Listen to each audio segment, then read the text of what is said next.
Yo, what's going on, snipers, and welcome back to our Houston Sharpshooters Draft to Glory franchise mode here in NHL 22. So in last episode, we took on the Chicago Blackhawks in the first round of the playoffs, and unfortunately we lost in 7 games, but there was positives to take away from that series because obviously it was their first time ever being in the playoffs to begin with, but then also we got a lot of experience taking them to 7 games, which was pretty amazing considering Chicago won 57 games during the regular season, and we only won like 40 games, so to take them to a 7 games was pretty nice. As well as our top 6 was actually really good in that series. In game 1, we had like 4 players pick up 4 points in that game, which was absolutely insane. And then in game 2, we had a guy score a hat trick, like there was also one that did in game 1. I believe Sea-Doo and Thornton had the hat tricks, but we had back-to-back games with a hat trick to start the series, which was pretty crazy to see that. And then also late in the series, we actually had scored 3 shorthanded goals against the Chicago Blackhawks, which I wasn't really expecting us to score that much shorthanded goals in a playoff round, but we managed to do so. So yeah, there was a lot of positives to take away from that round, and hopefully this offseason we could continue adding some more pieces in via the draft, just because once some of these guys leave the team, we're going to need to replace them with players in our system. So hopefully next season we could be even a little bit better than we were this season. It's going to be pretty tough to top this probably, unless we could actually strengthen like that bottom 6 in depth scoring and our defense and whatnot. But I'll show you guys quickly our player stats again from that first round before we actually get into a few comments, just because I want to show you guys how our top 6 did, just in case you forget. But like Jaskalainen had 10 points, and then you could see the depth scoring was not really there. Burns was probably the most quiet player on our top 6 with only 2 points in 7 games, but he is developing, so he should be better next season, I would assume. And then Sea-Doo was really good. He had 10 points. Thornton was point per game. Morales was almost point per game, but he didn't score any goals. He's like the OG player on this team, and has also his potential dropped to a top 6 potential. So at least he might end up being a cheaper option for our team for the next few years and whatnot. And then also Kapitanov was good. He had 8 points, 4 of them coming in game 1, I'm pretty sure. So yeah, basically our top 6 was really good, and some of our defensemen like Teratukin were good, but pretty much everybody else was pretty quiet. And Soderstrom wasn't terrible in that round. He actually kept us in a lot of games and won us a lot of games too. So yeah, no complaints from our first round matchup. But anyways, before we get into this offseason and get everything done with and set up for next season, we do have a few comments to go over. So the first one is from HawksFan88. He says, Chris would definitely be a smart choice for your first pick.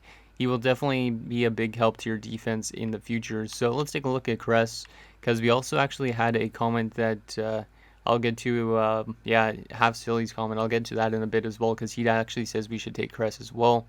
But basically, Kress is an interesting defenseman. It seems weird to take somebody like this, like a high top 6D, but this guy would probably be a perfect fit type of thing for our top 6 pairings, or maybe even get into our top 4. I don't really know how high top 6 potential players develop, but he has 4 years left, or 4 years till his NHL ETA, so he'd be making it at like 21 years of age, which is not too bad. And hopefully he'd have like a solid overall to be like a top 6 defenseman for us. So, and he might grow faster than normal because of his high potential. Who knows? And now we're going to go over the comment from Half Silly. He says 1019 Igor's goals against average got me laughing so hard, and I'm pretty sure El Capitan, Kapitanov, Jingo Jasko, Jaskalainen, Thornton, and Sea-Doo set a record for most players to get 3 or more points in a playoff game. I know this sounds a little strange, but I would go after Kress in the first round, mainly because he's a high, so he'll develop quickly, and we could get a better defensive core as quickly as possible, along with the development of Yip. But yes, any high top 6, 9 forwards, or high top 4 or 6 D-men will allow us to quickly access better depth and allow this team to get farther into the playoffs, which I agree with a lot of that.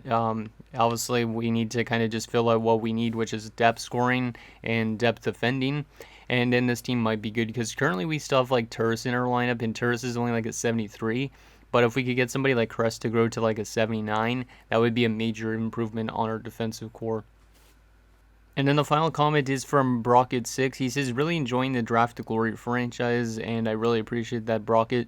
I am having so much fun with this series because it's just awesome adding more and more like random players to our team, and seeing if we could actually be a good team and win a Stanley Cup with this team eventually, because this team might be getting close to their window of opportunity to win a Stanley Cup. and hopefully we could do it, or else we're going to end up losing some of our guys that we drafted early on, because a lot of them have 8-year deals, but some of them will be expiring within the next like 3 to 4 seasons, I believe. So anyways, those were the comments I got in the last episode. So let's get into this offseason, get to the draft, get this re-sign stage done, and get our team set up for next season. But I hope that this team looks a little bit better for next season, and maybe we could get more than 40 wins, but I don't really want to push it because I don't know if this team could put up more than 40 wins in a season. But you never know. Maybe we'll be better grown. Maybe we'll have more good prospects in on our lineup that will start developing faster, and maybe our team will do better because of it. So let's get into this draft and get Kress with our pick. And then there was also another player I actually pinned that's supposed to go in the second round. That's another defensive prospect that I'm definitely going to be drafting, because I think I showed you guys him at the end of last episode, if I'm not mistaken. Yeah, that was Israel Goddard. He's a lowly gem defenseman that's supposed to go in the second round. If he doesn't go before our pick, we definitely will take him, because that way we'll have 2 good defensive prospects to add to our pool. And I think Goddard has like 3-year ETAs, so he should be a pretty good defenseman when he gets to the NHL. And yeah, hopefully Kress could get a lot of growth. I don't know if I'll sign these guys right away, because I wanted them to maybe get 1 year of just growth first before they play in the AHL or NHL. So we might not sign them depending on what they are out of the draft. But for the first time in franchise history, we do not have a lottery pick, which is interesting. We are drafting up here at number 18, so there is a chance. Wait, let me take a look. Was Kress supposed to go like 17? Because there's a chance we might not get Kress. No, he's supposed to go 19. We should be able to get Kress unless the AI decides to take him early. If for some reason Kress gets taken, though, we might take Volchenkov if he's still available, because he has high top 9 potential, just because that's what Half Silly said, it would be good to get high top 9s and stuff. So Volchenkov would be the other option for this first round if Kress goes earlier for some reason. But anyways, let's take a look at what this top 5 is looking like. So Detroit's going to take Zane Stewart, 83 overall power forward, so that's a pretty good pick there for the Detroit Red Wings. Yeah, this guy's definitely going to be a good goal scorer. At number 2, the Blues are going to take Baumgartner, 78 overall. Tommy Baumgartner, interesting name. Probably a really good two-way player, kind of similar to Jaskalainen, I guess. 3rd overall, Montreal takes Kang. This overall draft class doesn't look that strong, because the 75 going at 3rd overall is a little bit weak. So that's a little bit scary, but it is what it is. There's another 78, and Leclerc going to Boston. In Nashville at number 5 is going to take Rodney, who's an 81. Wow. So the second best player in the draft going 5th overall. That's a little bit weird. Interesting. Okay, let's sum up to our pick at number 18 now. And yep, Kress literally just went right before our pick. There was no way for me to trade up because we do not make trades in this franchise mode, so that is a major loss. Stanley was medium elite, but I think Volchenkov is still there. Yeah, Volchenkov looks like he's still there, so I guess we'll take Volchenkov because, like I was mentioning, I didn't expect Carolina to take Kress, but he was a 60 out of the draft. Has some good attributes, but that really sucks that we couldn't get this guy. So we will make our pick and we'll take Volchenkov since he's a high top 9, because I don't know about Darsh too much. And, like, yes, there's a guy that's a guaranteed top 6 forward. Oh, maybe this guy's better, actually. Do I go with Hayden Long instead of Volchenkov? I think we just need to fill out more our bottom 6, but what's this guy's ETA? 4 years. But he does have goal scoring, which is nice, offensive instincts and shot utilization. But he doesn't have any X factors. But this guy, does he have a guaranteed X factor? Not yet. And this guy's top 6 forward. I feel like I'm going to take the high top 9 just for fun, even though that's a lower potential. It might be a little bit of a risk. We could also take Reese, who's a low or medium top 4. There's definitely options out there if we really want to take other players, but I think I'm going to just go with the high top 9 because we could get that lowly defenseman probably in the second round, unless for some reason the AI is going to take him too. But let's take Volchenkov because why not fill out our bottom 6. And he's a 61 high top 9 sniper, so that's kind of interesting. We'll see if he develops. But he's got solid shooting. I wouldn't say crazy shooting, but if he gets good development, this guy could be a good, like, third line scorer, and he'll also be probably relatively cheap, which is good because we don't want guys that could ask for like $10 million unless this guy's going to score like 50 goals in his first season. I don't know. Let's move to our next pick in the second round and see if we could get that low elite, unless he already went, which he did not, so perfect.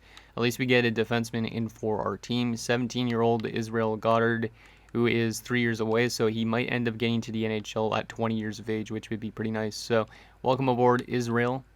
And he's a 62 two-way defenseman, low elite. I really like that, and he has X factors as well. Let's go. That's a major steal. Let's go. Tape to tape, send it in reverse, off the rush, and quick pick. So this guy's a good passer, and he also is a good skater, I guess, in a sense. Yeah, and he's good at intercepting the puck. I like that. There's his attributes, just in case you guys want to take a look at that. But he is a little bit more defensively minded, but that's also good because we do need to play a little bit better defensively, so I will definitely take that pick. Sucks that we didn't get Kress in the first round, but hopefully Volchenkov could be good as well. We're on to the third round now. There's a medium top 9. That might honestly be the best option, because that might be somebody that could fill out our bottom 6, even though this guy is 19 already. He could have third eye, which would be interesting for a top 9. There's also Lucci, who looks kind of intriguing, but I don't really know if that's accurate. He definitely has no weakness, which is intriguing. He's 19 as well. Do I go with Lucci or Bembridge? I feel like I might go Lucci, because if those, even if those are 1-bar scouted, if those are all accurate, this guy is decent overall wise, I would assume. And I don't know too much about any other players in this round, so yeah, you know what, we're going to take Daryl Lucci, even if he's an overager. He might actually be decent, so let's see what he is. He's a medium top 9, 64 overall, so that's not a bad overall at a draft. If he could get to like a 75 or something like that, at least he could be a decent depth option. But yeah, that's a solid one. I probably won't sign that guy yet, but hopefully within like a few years he gets some good growth and he could be in our AHL squad.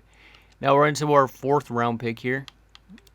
What do we want to go after? Maxime Saint-Denis.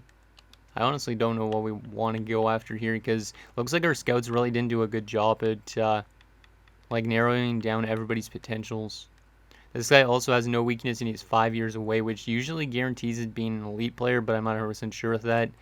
So I'm going to take a chance with Brady Versey just because he has no weakness, I think. So welcome aboard, Brady Versey. And he's a low top 6D. Damn. So he had no weakness, though, which is kind of interesting. But it gives us another defensive prospect. And I don't know if he'll pan out, but it's still a prospect nonetheless. There's also some low bottom 6s, which is kind of intriguing, because maybe these guys could fill out our bottom 6. There's also a goalie, Eric Stoner, who has no weakness, apparently. CDC, though, He might have his X factor, but I doubt it. Yeah, we might end up going with one of these bottom 6 type of guys, because if they could actually get to the NHL and fill out our bottom 6, that would be a good thing. The question is, do we go with either Zherdev or the other one? BCC, DCC. What about this dude? BCC, DCC. I think I'm going to go with Tim Perrin here, because why not? He can play right wing and left wing. So let's see what he is. And he is the 59 overall low bottom 6. So some of these guys are probably not going to be that great, but they could end up being solid AHLers, which means they might end up getting to the NHL at some point if we are to go through a little bit of a rebuild stage. But hopefully that isn't the case for quite a long time. Our next pick, we could probably take the low top 9. Yeah, we'll take this low top 9 because I've seen low top 9s pan out before. And Schrader is at 56, so not bad. Actually, it's not Schrader, it's Schroeder. And our final pick of the draft, can we get a random steal here in the 7th round? It hasn't been necessarily a great draft for us, but that's mainly because the AI took who we wanted to get in that first round. Let's see if we can find somebody that might be decent. This guy has maybe decent shooting, no weakness. But he's not supposed to go till quite late, so that means it's probably inaccurate. Just trying to find the best deal possible for the 7th round that we could get. 20-year-old, no thank you. That guy has a guaranteed A shooting, and he's 17. But he's a low 7th D. A low 7th D, that's an offensive defenseman that's 5 years away. But apparently he has a really good shot. You know, we're going to just take this guy for fun just because of his shot. And he's a 55 low 70 OFD, 55 overall, but he has really good shot power. Like it says 88 shot power.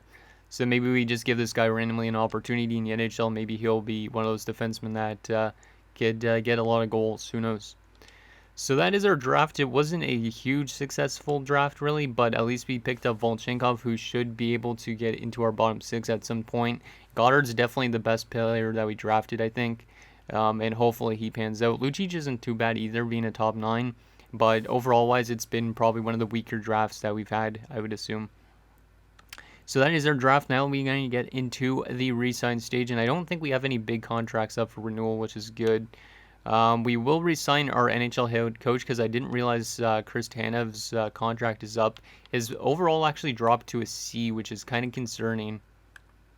61% team fit. I'm going to sign him for now, but we might end up having to fire him. Like, I'll look at definitely some new coach options right after we do the re-sign stage because, yeah, I might want to look for a new head coach, to be honest. Just because of his overall dropping, that's not that great. So we'll just give him a little bit more money than he wants. Hopefully he accepts that. But there is a chance that we might have to find a new head coach again, which is not great. And you're an assistant coach, so we'll just give you what you want if you want to accept that.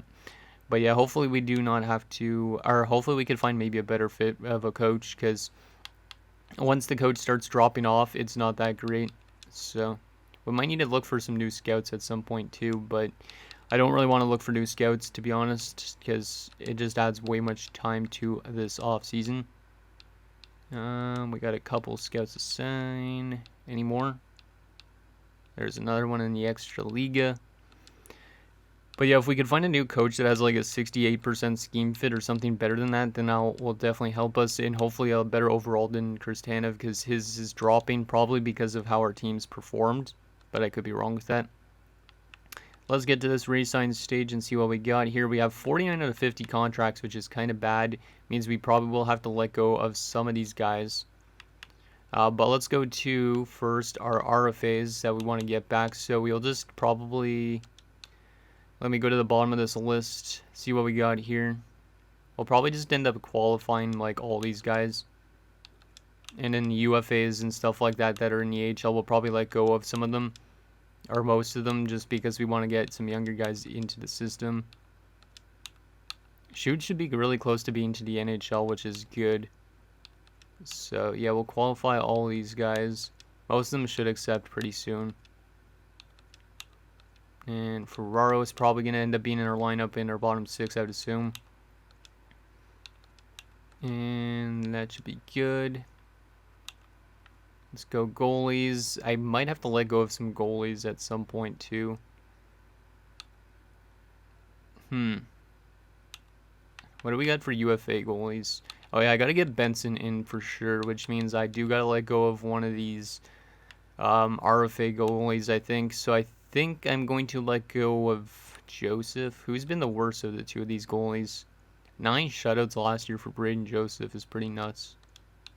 How about Cam Beats? 2 shutouts in 9-17, 2-29. Both of them played pretty good.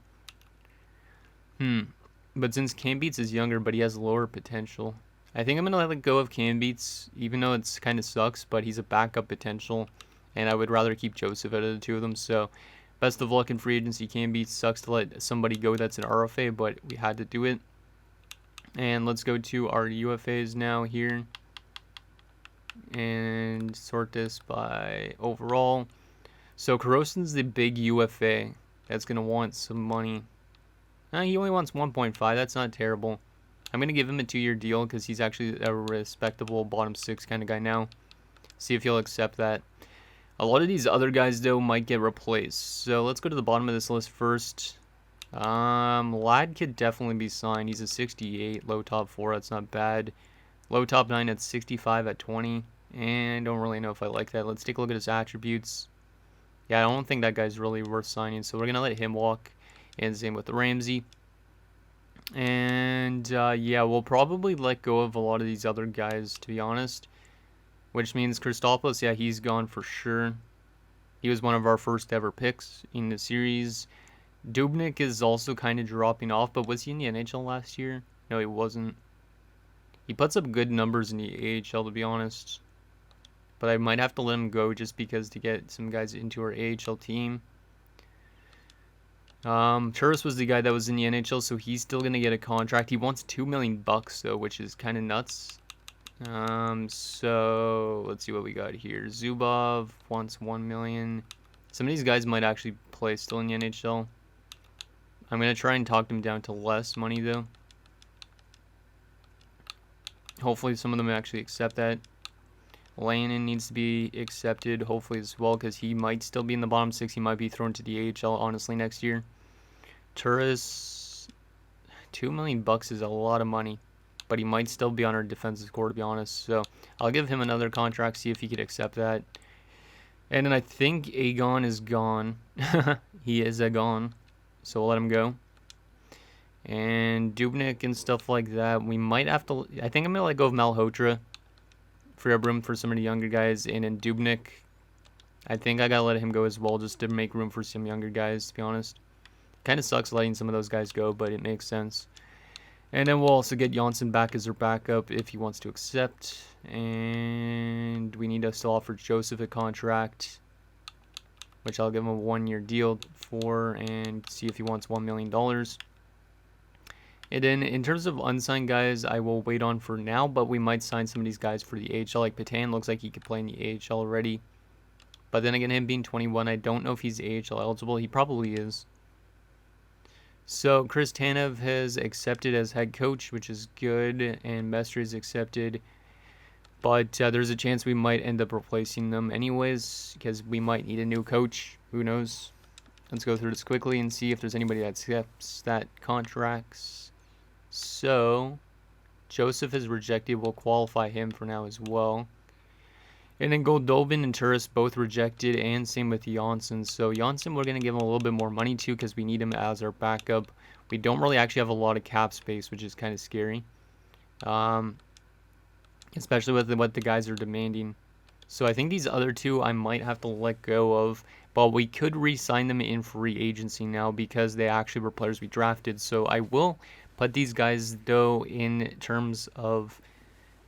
Like, I'll write down these guys on a piece of paper just so I could remember who they are. Because maybe we will re-sign them in the offseason when they ask for less money. Because there's a chance that they'll drop their asking price because nobody's going to offer them contracts. So we'll write down Vladimir Goldobin, and we'll also write down Mr. Roger Turris, just in case we actually need players. We could bring these guys back via free agency just because they are original draft picks of us, but we might not need them. It's just more because I want to figure out how much cap space we got first. So we're going to let them go for now, but there's a chance we could bring them back. And Janssen, we definitely still want to bring back for now because we don't really have a good backup, because I don't think Joseph's really an NHL caliber goalie. And the rest of these guys are qualified for now, so that should be good. And then I think, wait, how much contracts are we at? 28 out of 50 plus these ones, so 2, 4, 6, 8, 10, 12, 14, and 15. So 15 plus 28, I can't do math right now, but that's like... It's like 43 contracts if my math is right, so we do have contract spaces. So I think we are going to sign Patan up for the AHL, just because he's a 70 already. And the rest of these guys I think I'm going to wait on for now, even at low elite, just because I want to see if he gets some good growth first in the United States. So we're going to advance today and see if we get those guys that we offered contracts to. And Patan's going to accept, obviously. Janssen, I think, accepted. Yeah, Janssen accepted. And the rest of these guys are all qualified, which is good. Definitely Pasquale, Roach, and Tursenbayev are the most important out of those. Same with Ferraro and whatnot, because he might end up being in the lineup. And then, yeah, a lot of them are pretty important. So hopefully they don't cost too much, because we are pretty close to the cap limit. So let's see what we got here. Let's send to free agency and see what there is available for coaches, just in case we want to get a new coach, because maybe there'll be somebody that's a better overall and fits our team better. So let's take a look at coaching staff, and then we will begin simming up to next season. And hopefully those guys that we let go of, Goldobin and Turris, hopefully they actually ask for less money, because we could bring them back in for the AHL if we actually have to fill out more roster spots. So let's see what there is for coaches out there. See if there's anybody that is really good, that's actually within budget.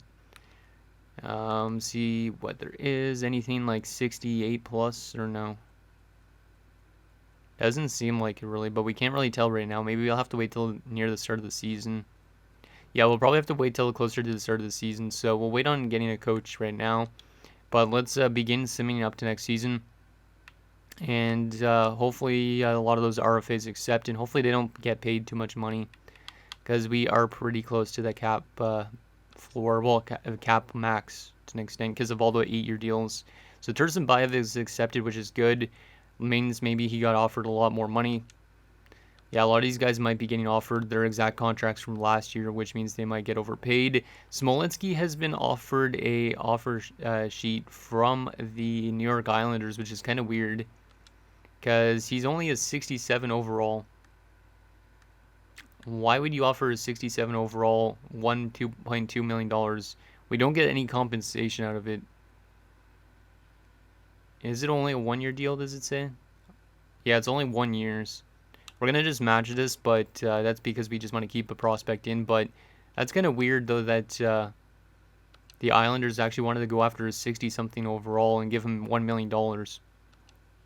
Because that doesn't happen really that often. Okay, let me stop this simulation because I want to just see if we have any more RFAs to go, or if we're good on that, and if we're good in terms of what we need for roster players. So we still got Pasquale holding out. I will give Pasquale a 1-year deal at 1.85 for now. And then Schutz, we'll give him a 2-way deal like he wants. Joseph, I'll give him a 2-way deal too. Actually, we'll give him, yeah, we'll give him $8.25 for 1 year. There you go, that's good. And we should be pretty much good in terms of players. I don't think we really need to sign any like cap whales, if I'm not mistaken. We'll check just to make sure though.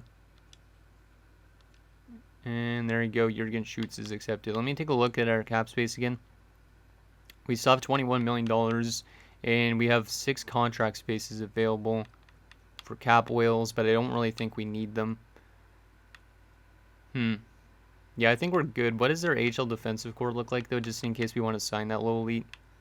We got a lot of defensemen actually in the minors currently, so yeah, we're not going to sign any more players for the minors right now just because I don't want to be scratching some guys that have good potential. So let's continue to sim up to next season. Pasquale is accepted. That's great, because Pasquale is a crucial piece for that bottom 6 right now based on his overall, because we don't really have any guys that are like 79, 80 overall for the bottom 6 if we get rid of people like Pasquale. So, but next year I believe he's a UFA, which means he might be a little bit more expensive. Let's take a look at what we have our line set up like, and we'll adjust this a little bit. But right now it looks actually pretty solid. We'll move Pasquale up. Ferraro's a 77. I'll definitely take that.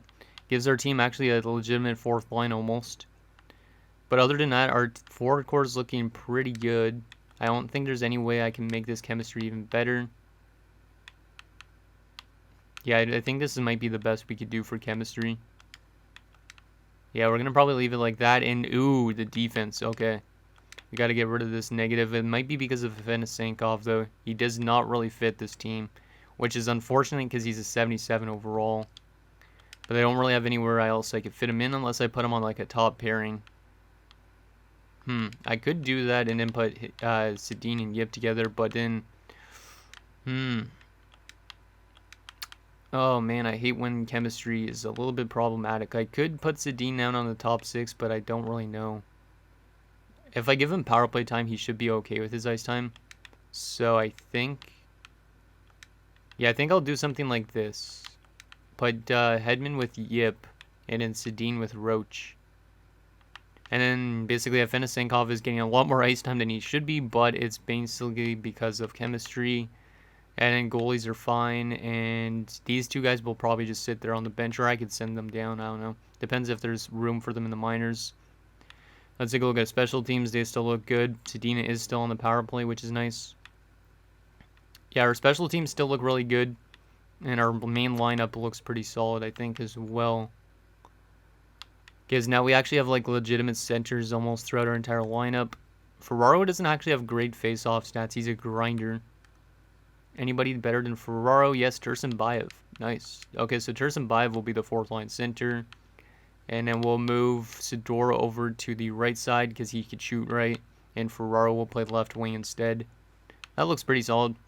It's a little bit, I think it's a little bit better than last season, but not terribly better. Let's just go best lines in the minors. And then make sure we have the good prospects in. So Smolinski probably should be playing still. And Benson should be definitely playing as the backup instead of Joseph. Behind Park, who's almost actually ready to be a backup goalie for us, which is nice. So we actually almost have a legitimate backup. And I'd like to get Smolinski into our defensive core, but I don't really know if there's anywhere where I could slot him in. Is the problem. I might take out Ronning because he's 24. And he doesn't have potential. Yeah, I'm going to take out Ronning, I think. And he doesn't really fit the defensive core. Anyways, we'll throw in Smolinski. And that looks good. Cohen Blacker's up to a 70 at 21, so hopefully this guy could get some more growth because he will fit into our defensive core, which would be good. And then in terms of prospects down there, we got Scuderi, who's a top 6. Okay, yeah, we have some good players down there. And now we're not using like Lannon and stuff like that in the NHL, which is good. So we don't really have the 74s that we used to in our bottom 6. But other than that, I think our team looks pretty solid. I hope that we could do good this year. But we are going to take a look and see if there's any new head coaches out there again, just to make sure that we have the best coach available for our team. Because if we have the best coach available for our team, then our team will definitely do better. But right now, Chris Tanev is a 69% team fit, which is pretty nice. So I don't know if there's going to be anything that beats that, but we'll definitely take a look just in case. There's another 69% in DeAndre Torres, but he doesn't utilize players like Kapitanov and Burns that well. Any other player that's like a 69 plus or no? Or coach, I should say. No, it seems like we have the best coach available for our team. The only difference with that other 69 is the fact that he has a better overall. So we could always sign this new coach if you guys think it's a good thing to do. This coach actually has a good winning record as well. He would be a bit more expensive, which means we'd have to let go of obviously Tanev and stuff like that, but maybe it's a bit worth it. But this guy's more of a defenseman coach than a generalist. I don't know if Tanev's a defensive coach or not. Oh, he's a defenseman coach as well, okay. But yeah, Tanev is much cheaper, so we might hold on to Tanev, but his overall is worse, and it's probably going to get only worse. So there's a chance we might find a new coach in next episode if you guys think it's necessary, but that's that. And I think the final two things I want to take a look at are the draft class, just to see what's out there for types of players. And then we'll take a look at contracts, just to see who's up this offseason. So it looks like it's a forward-heavy draft, but there is some defensemen available, which is good as always. Interesting. And a goalie that's supposed to go in the first round. That's interesting. Adam Selleck. And let's take a quick look at that contract situation just to see who is up in the offseason. So, okay, yeah, we might need to free up some cap space by letting go a lot of our bottom 6. We might be in problematic territory for this offseason because Kapitanov's contract is up and he's going to want a lot of money. He's making 7.5 for one more year. We might have to end up just giving him a 1-year deal as well. Same with Burns. But the two of these guys are going to want a lot of money, and that might use up a lot of the cap space we have available, which is kind of scary. So we might be in a really bad territory soon if we do not win this season. And Forster is another guy that's going to ask for like $4 million, and Yip's contract's also up. So yeah, there's a chance we might end up losing somebody like Pasquale, even though I don't really want to lose them. And we might have to clean house in terms of the AHL, in terms of UFA guys, just to make sure we actually have the cap space to get back the more important players. But that's a little bit scary. Didn't realize that. And also Soderstrom's contract's up as well. And he wants like $6 million because he's like a legitimate starter. Yeah, so we might be in a bad territory next episode, or not next episode, in the end of the season next year, which is kind of scary. But anyways, guys, that's going to do it for this episode of our Houston Sharpshooters Draft to Glory. So in next episode, we'll simulate the season, and hopefully this team makes it back to the playoffs, because we do have some big contracts up in the offseason, and we do not want to lose most of those good guys. So let me know what you guys think down below, and I'll see you guys next time.